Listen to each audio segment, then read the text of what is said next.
விதிமீறி கட்டப்படும் கட்டடங்களுக்கு இரக்கம் காட்ட முடியாது என்று ஹைகோர்ட் கூறியிருக்கிறது. அண்மை செய்தி.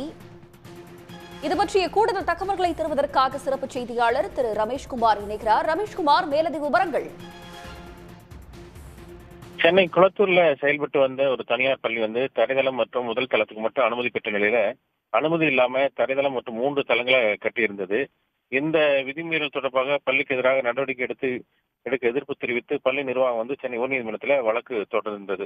இந்த வழக்கு தான் நீதிபதிகள் ஆர் சுப்பிரமணியம் மற்றும் சி குமரப்பன் ஆகியோர் அமர்வில் விசாரணைக்கு வந்தபோது பள்ளி நிர்வாகம் தரப்புல பள்ளியில 1500 மாணவர்கள் படித்து வருவதனால கண்காணி காட்ட வேண்டும் என்று ஏராளமான விதிமீறல் கட்டடங்கள் உள்ளதாகவும் வாதிடப்பட்டது.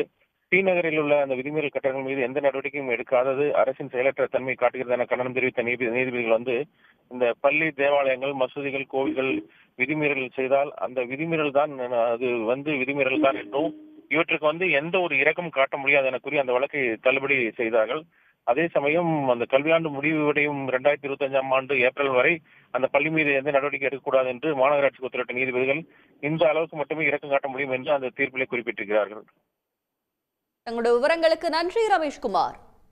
உடனுக்குடன் செய்திகளை தெரிந்து கொள்ள சன் நியூஸ் பெல் ஐகானை கிளிக் பண்ணுங்க.